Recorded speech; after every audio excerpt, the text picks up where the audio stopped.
Assalamualaikum warahmatullahi wabarakatuh. Anda bersama dengan saya lagi, Azwa Kamaruzzaman. Okey, kalau sebelum ni kita membicarakan tentang show inspirasi dan sebagainya. Untuk kali ni kita adakan satu kempen lah bersempena dengan COVID-19.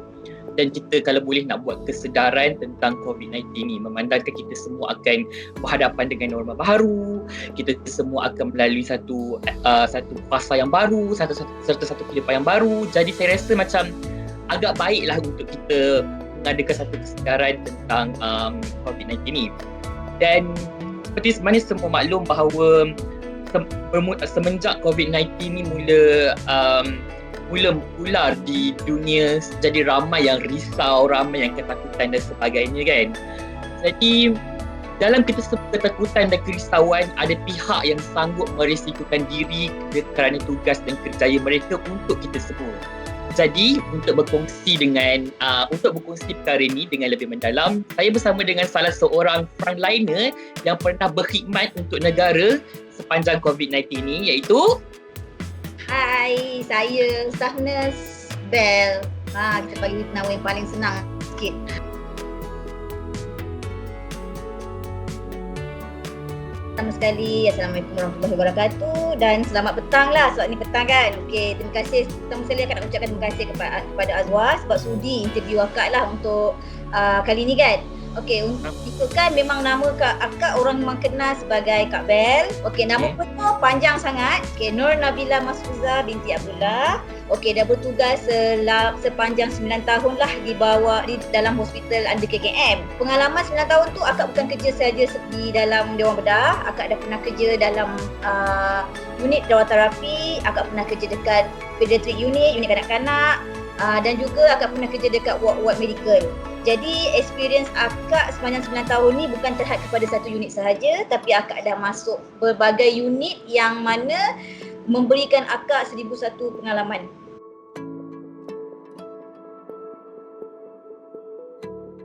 Daripada tempat saringan pertama lagi, saringan yang diorang buat untuk ambil persempelan kat situ, dan mereka dah ada mental torture. Maksud akak kat sini adalah diorang kena pakai pakaian berlapis-lapis. Kemudian dia kena ambil sampel dalam keadaan panas, kena tahan lapar, kena tahan untuk buang air kecil, kena tahan untuk buang air besar sebab kita kena pakai satu pakaian itu sahaja. Kalau kita dah buka, kita kena pakai pakaian yang baru. Kita tak boleh pakai pakaian yang sama bila kita dah buka sebab kita takut sebab cara membuka kita punya PPE pun berbeza. Bukan kita boleh buka campak macam tu je. Kita ada cara pembukaan yang betul. Lepas buka kita kena mandi. Lepas pakai yang baru. Jadi kita tak nak menyebabkan cross contamination, jadi kita silang kat situ kan. Jadi memang memberi tekanan kepada rakan-rakan lah. Ramai rakan-rakan akak, tak kira dekat Facebook ke, rakan satu kelas dulu ke, masa zaman college ke, even masa zaman degree hari tu pun memang berurusan dengan pesakit secara langsung. Yang membezakan sebab diorang kena pakai full PPE dengan cara yang betul, dengan teknik memakai yang betul, bukan main sarung macam pakai helmet macam tu, tak ada. Sarung ikut step-step mana yang kena pakai dulu, dan masa buka mana yang kena buka dulu. Kita tak boleh macam kalau saya rasa saya nak buka saya punya apron, saya buka dulu apron saya. Kalau saya rasa saya nak buka dulu saya punya shoe cover, saya buka shoe cover saya ikut suka hati saya. Tak boleh. Itu yang merumitkan, sebab itu yang ramai yang pilih untuk tak makan dan tak minum sebab nak elak benda-benda macam ni. Yang satu lagi tekanan sebab buat kerja persempulan sebagai contoh dekat kawasan panas, kawasan terbuka, padang, dewan ke apa kan. Kat situ memberikan satu gangguan emosi sebab kalau setiap normal pun kita ni, kalau panas pun kita tak boleh tahan. Ini kan diorang yang pakai berlapis-lapis. Even kalau petang kita jogging dengan keadaan kita basah kuyup, peluk kita tak selesa. Macam mana dengan kawan-kawan kita yang bila buka je PPE memang basah kuyup macam baru lepas mandi dan berenang kat dalam kolam. Kalau nak kata penat emosi tu, mungkin kita dah biasa penat emosi sebab sebagai jururawat, MA, doktor, kita dah biasa berdepan dengan pelbagai kerenan masyarakat, dengan pelbagai benda-benda yang kata kena buat on call setiap selang satu hari, kena kerja shift double. Kadang-kadang kawan kalau MC tak sihat, kami cover kawan-kawan. Itu adalah satu kata bukan saja new normal, tapi memang dah jadi satu kebiasaan kepada kami. Tapi bila kata pasal COVID ni, penyakit yang tidak ada ubat buat masa ni, tidak ada vaksin pun lagi, kami agak rasa, adalah juga antara kami yang rasa paranoid, risau, sampai hantar anak-anak ke rumah family sebab dia takut. Walaupun prosedur biasa kita buat lepas kita buka kita punya baju PPE, kita akan mandi, kita akan pakai solution khas yang dibekalkan oleh farmasi, kita basuh kepala sampai ke kaki, biar 15 minit, lepas tu kita mandi air dengan sabun, balik rumah, kita salin baju bersih, kita balik ke rumah, masih lagi sebagai seorang jururawat, sebagai seorang nurse, MA, PPK, kami tetap akan ada rasa risau. Ini adalah pengalaman rakan baik akak sendiri dalam akak itu. Suami positif COVID, jadi dia dan anak-anak dia terpaksa admit dalam ward untuk ambil sampel. Memang walaupun suami dia positif tapi mereka 4 orang negatif, tapi still lagi mental jadi koyak sebab faham. Kita takut, kita risau, kita ni nurse, kita kerja, kita jumpa kawan-kawan kita, tiba-tiba suami kita positif. Kita takut kita ni bawa kuman tu kepada kawan-kawan. Faham. Anak-anak pun kena. Jadi tak nak kena kuat untuk anak-anak. Cuma dalam masa yang sama kita risau, kalau kita negatif, anak-anak kita positif macam mana? Naluri ibu ni, biar dia sakit tak apa, anak-anak jangan.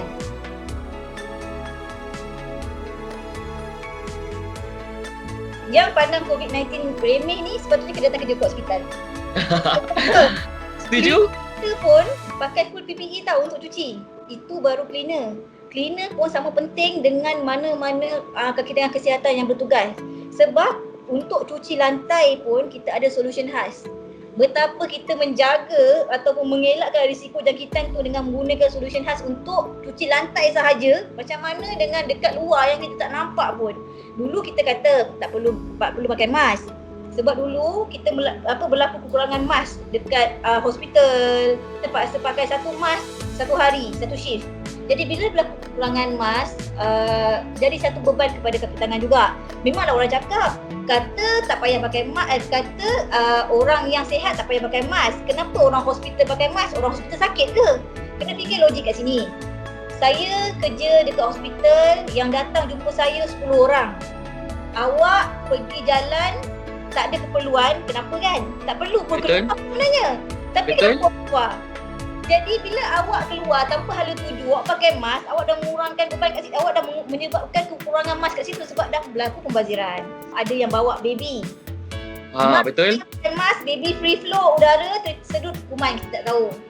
Ada yang bawa warga mask keluar, okey, tapi mungkinlah pakai mask acceptable lagi. Ada yang jalan couple-couple, pegang tangan, tak ada social distancing.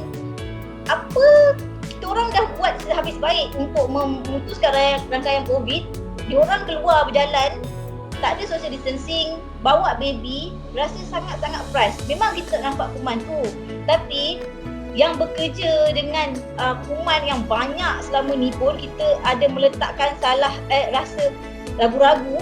Ini kan orang awam.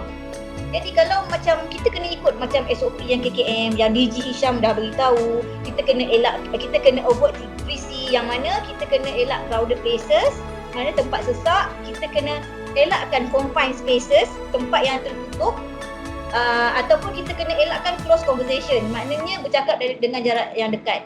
Itu kalau susah nak ikut, payahlah, sebab new normal adalah keadaan di mana kita kena membiasakan perkara-perkara yang kita tak biasa buat.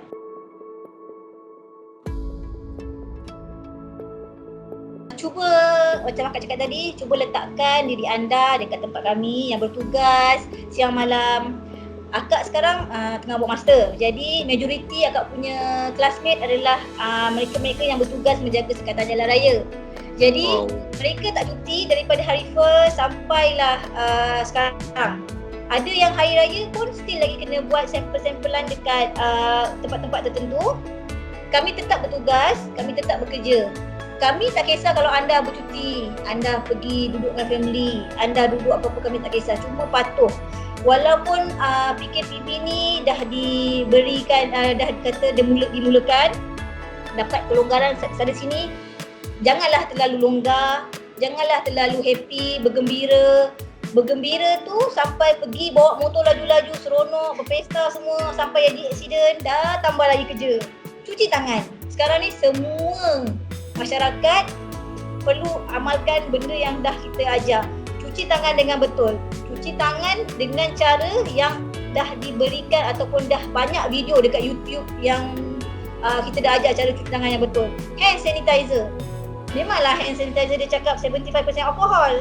Itu bukan alkohol yang kita minum, tak memabukkan pun. Jadi pakai glove tak perlu. Jangan pakai glove sampai dah nampak kuning-kuning tu semua, jangan. Mask pakai, jangan sampai mask dah kotor, cuci lagi mask. Bukan ni mask yang akan cakap triple tau, bukan mask yang dibuat kain tu semua. Okey, kalau pakai kain tu pastikan 3 jam sekali cuci. Tukar mask yang lain, jangan pakai satu hari sebab kain dia mudah basah. Bila mudah basah, kena tahu dalam kepala benda kelembapan adalah satu media untuk pembiakan kuman. Jadi bila mask tu dah basah, pakai pergi mana-mana, kuman melekat, still kita boleh sedut. Elakkan benda tu. Social distancing. Penjarakan sosial 1 meter, bukan satu batu kerikil. Bukan dekat-dekat 2-3 cm. Nak pegang tangan, nak peluk dekat rumah, kat dalam kereta. Dekat tempat awam tu jangan. Kita patuh dengan arahan kerajaan, tak rugi. Lagi cepat kita patuh, lagi cepat kita punya PKP ni boleh dilonggarkan. Dan lagi cepat rantaian COVID-19 ni kita boleh putuskan. COVID-19 memang tak ada ubat buat masa ni. Vaksin pun mungkin makan masa setahun. Tapi dengan kerjasama semua masyarakat, kita boleh menyebabkan kuman tu berhenti dari membiak. Sebab tu kita ada 14 hari. Sebab incubation period untuk COVID-19 adalah 14 hari. Tak rugi 14 hari tu. 14 hari tu boleh bantu kita untuk 14 tahun akan datang. Okey, terima kasih Kak Bel. So konklusi yang perbincangan kita hari ni, apa yang saya boleh simpulkan adalah kita jaga kita dalam masa yang sama, jangan jadi selfish. Kan? Yes. Selfish jangan. Okey, terima kasih Kak Bel kerana sudi bersama dengan saya dan juga Syah. InsyaAllah kita sama-samalah melawan COVID-19 ni dan kita sama-sama kita doakan supaya segala yang tengah berlaku ni berakhir dengan baik dan berakhir dengan segera. So, sampai sini saja. Terima kasih Kak Bel. Jumpa lagi. Bye. Assalamualaikum. Wah.